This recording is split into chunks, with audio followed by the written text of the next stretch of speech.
Although Nigeria's current constitution has been in operation since 1999, and at least a form of democracy has taken hold during that period, constitutionalism, that is, a political culture based on a set of institutional assumptions, really hasn't taken hold in Nigeria. Instead, the defining features of Nigerian political culture are, above all, what your AP book will call prebendalism, which is basically the use of the state for personal gain. So you have highly personalized rule, a great deal of corruption, and competition for oil revenues, which make up a huge percentage of the gross domestic product of Nigeria. So you have a patron clientelism system as in China and Mexico, but with a much higher degree of corruption. One note about this, taking care of your family, your village is part of African culture. It's not wholly condemned. And in fact, leaders whose village does not become richer when they're in power will often be viewed as being ungenerous, stingy. Nigeria has a huge gap between the rich and poor, with few signs of economic growth, or at least few signs of a mitigation of this inequality. I should correct it because there has, in fact, been some economic growth. But 60% of Nigerians live below the poverty line, and that percentage has actually been growing in recent years. It has a Gini index of 0.43. I hope you recall that that's the measure of inequality. That indicates very high levels of inequality. The struggle for oil resources is really the defining feature of Nigerian politics. And it's complicated by the fact that the area that produces the oil, the Niger Delta in the southeast, is the poorest region of the country, is dominated by religious minorities that struggle with each other. The general dominant group in that area is the Igbo, but they are not in control of the areas that are producing oil. There is some sense of national identity among educated elites, but for the most part, their interpretation of the legitimacy of the government depends on some combination of getting economic results and getting access to the spoils of government. There are very significant political cleavages, and I used to joke with my class that the answer to virtually every question about Nigeria was ethnic cleavage. And actually, that's maybe a little less true than it once was. Nevertheless, Nigerian politics, particularly elections at the state level, are still dominated by tribal loyalties. There are 250 to 400 separate ethnic groups. Sometimes it's tricky to know whether something is a tribe or a subgroup. The three largest groups are the Hausa Fulani in the north, and although I've combined those two terms, there are actually divides between those two related northern Muslim tribes. The Igbo in the east, traditionally the most economically developed and most Christianized, and the Yoruba in the west. They have little culture in common. They can't speak each other's languages. And outside elites, who may have had contact at university, there really is relatively little personal contact outside one's own ethnic group. Nigeria is very religiously divided. It's half Muslim, 40% Christian, 10% followers of some kind of a native religion. There are huge religious disputes over the role of Sharia, which is allowed as the legal structure in the northern Muslim states, over voting by women, which is discouraged in the Muslim north, and women only got the vote there in 1979. Religion has also resulted in an education gap. Much of the education in the north is a traditional Islamic education, not particularly designed to equip people to be productive in a modern state, and therefore even in the north, often government, higher technology jobs are dominated by Christians. This leads to a lot of resentment and is probably one of the reasons for the escalation of violence against Christians in the north. Big urban-rural divide. Almost all political organizations and media are urban. There are social class divides between the rich and poor. Most poor Nigerians are, and this is another AP term, parochials. What that means is they're not really fully engaged citizens. They pay attention to what's happening in their village, in their tribe, but not really to the nation as a whole. Nigerian political parties. Until fairly recently, they were really entirely regionally and ethnically based. But since basically 1999, there is, well, actually even earlier under Obasanjo, there has been an effort to build broader-based parties, not entirely successful. In Nigeria, as in Russia, parties tend to form around personalities, so they come and go. There's not a point in memorizing a whole lot of Nigerian parties, although you do need to know the ruling party, the People's Democratic Party, which has been the ruling party since the return to democracy.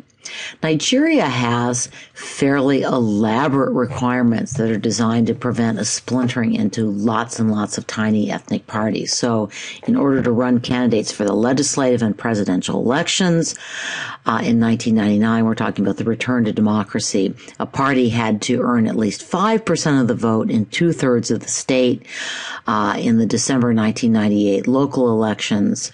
And this cut the parties running both in 1999 and in 2003. As we're going to see in a minute, it looks as if, at least for the present, a two-party state may be evolving in Nigeria. One of the strategies that ethnically based parties have followed in order to meet these requirements is to organize minority ethnic groups from other regions. So sometimes what looks like nationwide support is a little misleading, but as I said, there are some signs that national parties are emerging.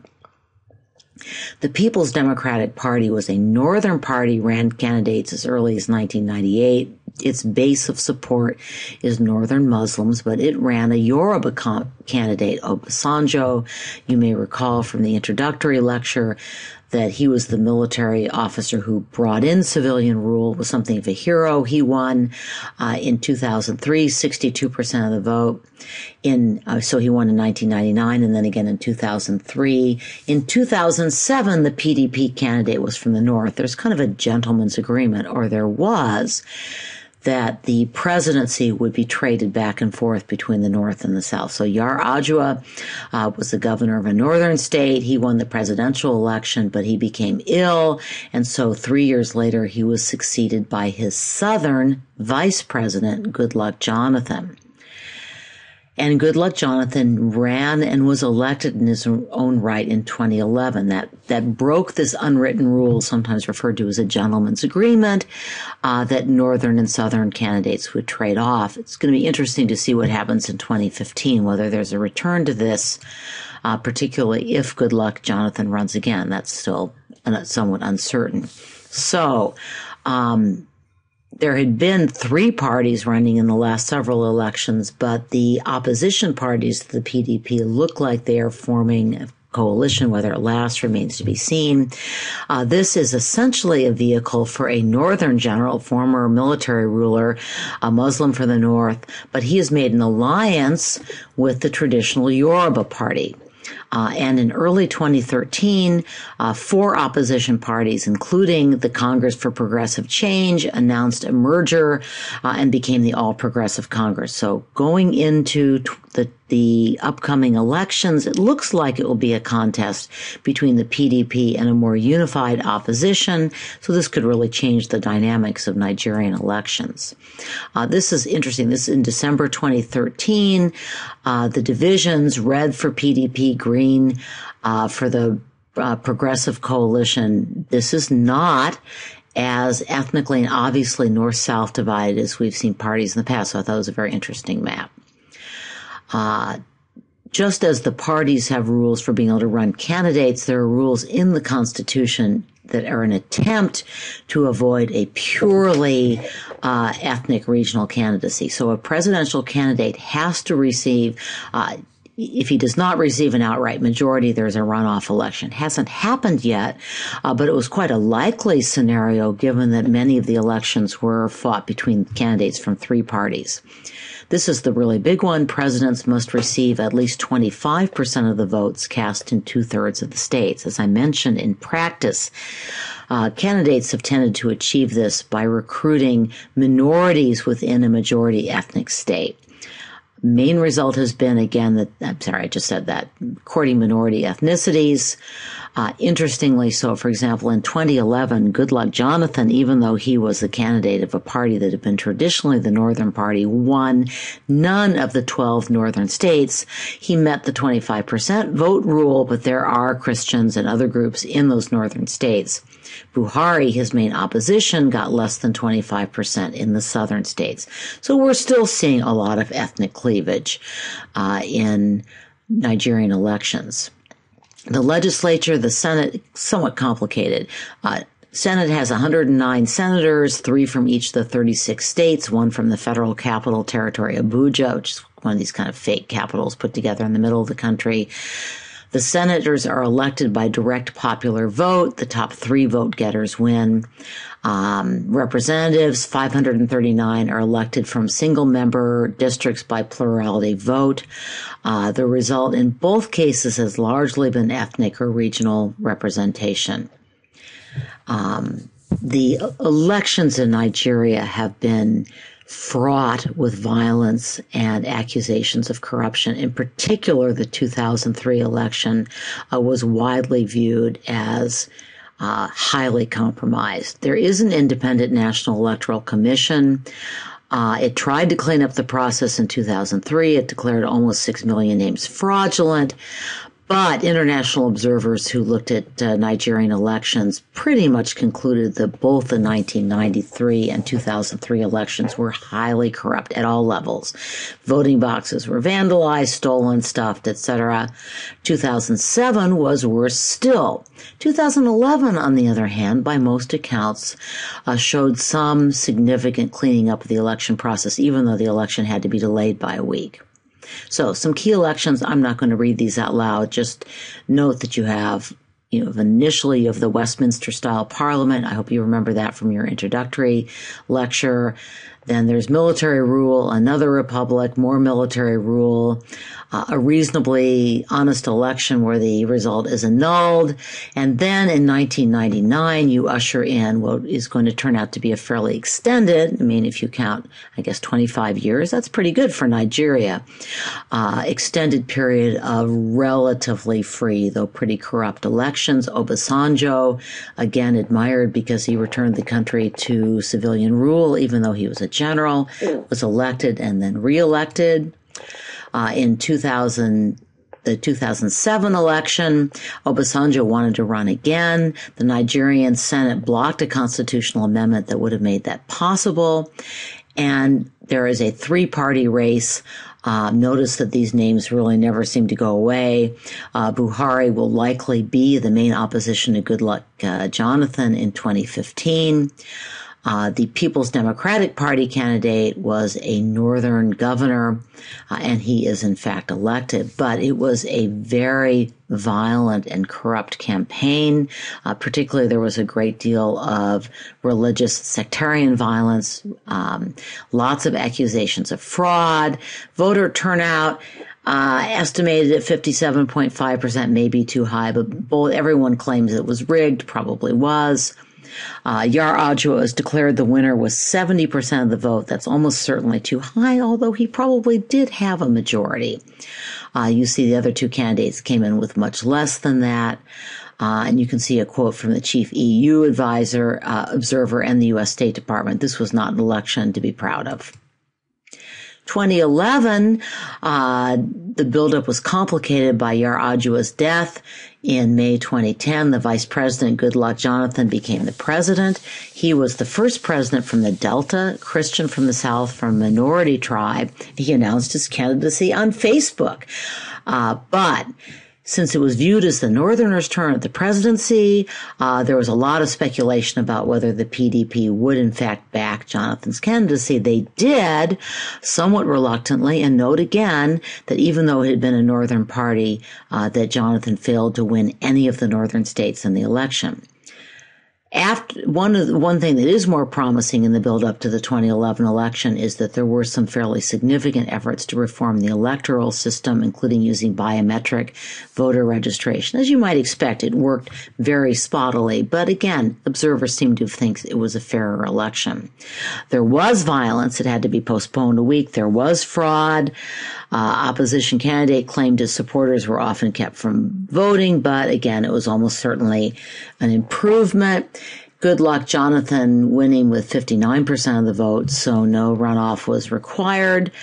And you're getting closer to a two-party race here. And by the way, it's quite likely that 2015 will simply be a rerun of this election. The PDP candidate won majorities in both houses of the legislature. Riots broke out, and in particular, there were attacks on Christians living in the North. There, by the way, is a picture of Goodluck Jonathan. He's quite a fiery figure, uses evangelical Christian rhetoric, sounds like a preacher man sometimes. Counting down to February 2015, which will be the next presidential election. This was very important. In December of 2013, 37 members of the House left the PDP and joined the opposition party. So did 5 governors. It looks as if the Northerners, are basically uniting behind Buhari, General Buhari, but they're forging an alliance with Middle Belt and Yoruba portions of the South. So this could actually be a North-South alliance, still unfortunately appears to be ethnically based.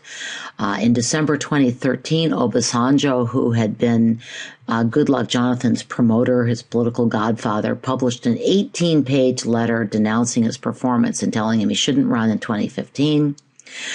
And it's not by any means clear that Goodluck Jonathan would secure the PDP nomination in 2015. On the other hand, the president has a lot of resources. He has access to oil revenues. He has a lot of patronage to give out, control of the security services. So he has some significant levers of power. And he retains strong support in the Delta, including among warlords. And remember the dependence of Nigerian elites on revenues from the oil industry. They don't want that shut down any worse than it already is. It looks increasingly likely that 2015 will be a truly two-candidate race. We got closer to that in 2011, but this would still change the dynamics of Nigerian politics. Keep in mind, by the way, that the All Progressive Congress, like the People's Democratic Party, is really an organization of elites united to split up the soils. We're not seeing anything like a groundswell mass political movement demanding reform. Interest groups, people are most likely to belong to ethnic associations, in rural areas to farming associations. 80% belong to a church or mosque or some kind of religious association. Muslim fundamentalism is potent in the north, so is Christian evangelicalism in the south. Lots of religious rhetoric in Nigerian politics. The favored form of political involvement is really not, writing to your congressman or organizing within political parties, but protesting, in particular violence. Ethnic divisions have made it hard to organize linkage institutions that cut across ethnic lines, such as women's organizations, labor unions, etc. Professional associations have been a little more successful. The more highly educated Nigerians are, the more likely they are to have associations that cross those boundaries. Note, though, that the labor unions did organize at least one successful general strike. I'll talk about that in a minute.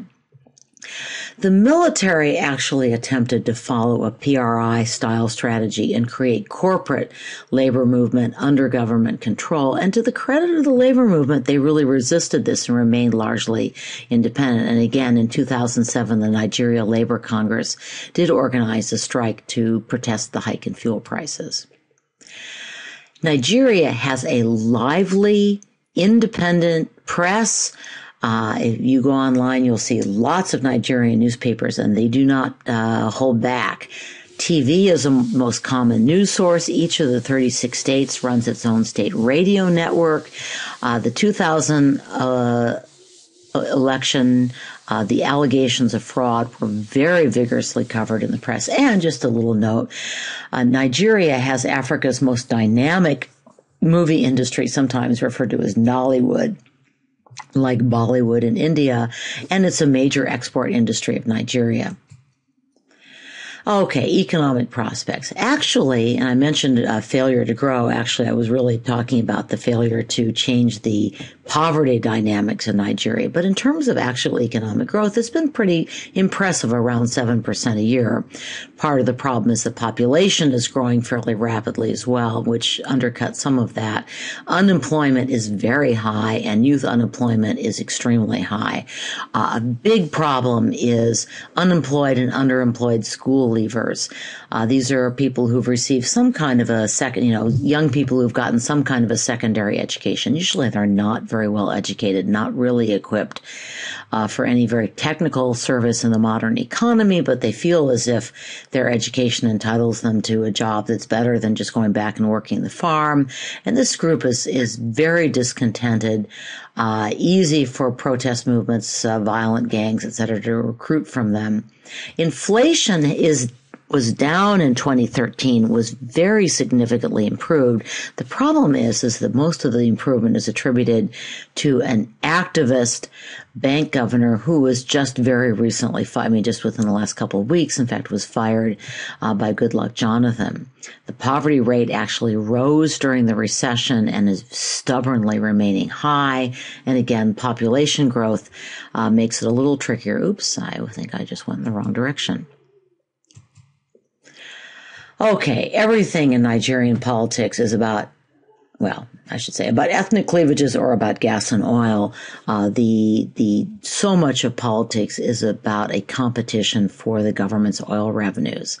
Now, in 2012, in an effort to get their budget deficit under control, Nigeria made an effort to eliminate 38 years of gas subsidies. Essentially, the government was giving out very cheap fuel, and a major source of income in Nigeria was then reselling that on the black market.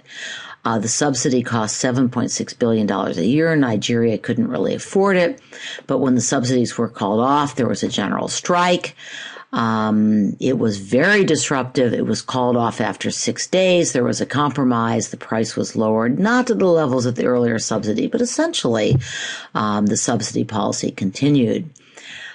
Continued violence has reduced oil production, and since oil accounts for more than 90% of Nigeria's foreign exchange revenues, 80% of its government revenues, this is a big problem for the country. I'm sorry, I don't know why my slides are misbehaving. You should know by now the term rentier state. This is a state where a very substantial portion of revenues is not raised through taxes, which require, either the consent of the governed or an effective enforcement mechanism, but essentially money that people at the top can collect. And unfortunately in Nigeria, this is true in Mexico, true in Russia as well, but nowhere more so than in Nigeria. It's meant skimming maybe most of it from the top. So the World Bank estimates that $400 billion in oil revenues have gone missing from government accounts since Nigeria's independence. Political parties are largely organizations, alas, for dividing up the loot. And oil revenues combined with the state control of the oil industry make holding public office the main wealth generator for Nigerian elites. I mentioned that in February 2014, or this month, President Goodluck Jonathan suspended the central bank governor when he threatened, that is, the governor threatened to expose a $20 billion case of fraud in the oil industry, and basically too many allies would be endangered by that. This governor Sanusi was, I've got two different spellings there. I think the Sanusi is correct. Widely credited with economic reforms, and the Economist, quote, brought Africa's second largest economy back from the brink. Inflation was reduced to single digits. There was a stabilization of the currency, a crackdown on money laundering. When he was fired, Nigerian currency dropped to a record low. It is not a good sign for future economic reform. Finally, Nigeria faces a huge problem of internal violence. There are the continued terrorist attacks and the fight between different warlords, different gangs in the Niger Delta, where there's a great deal of anger that income that is generated in that region doesn't stay there, but goes to the elites in Lagos and Abuja.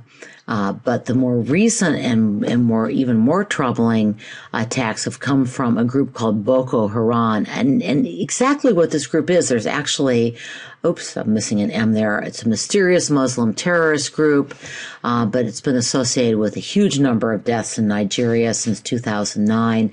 Many of them, by the way, victims killed by the security forces allegedly fighting the terrorists. So you have government violence, terrorist violence. Most of the victims of the Muslim terrorist groups are Christians or Muslims that are seen as cooperating with the government. Lots of attacks on churches. Just recently, Goodluck Jonathan fired a bunch of his generals, allegedly over their failure to address this threat. It's clearly a threat to his reelection. And I'm going to close with a slide that shows deaths by state. As you can see, although there's terrorist violence everywhere in Nigeria, it is most prominent in the north. The deepest red shows close to 8,000 deaths between May 2011 and the present.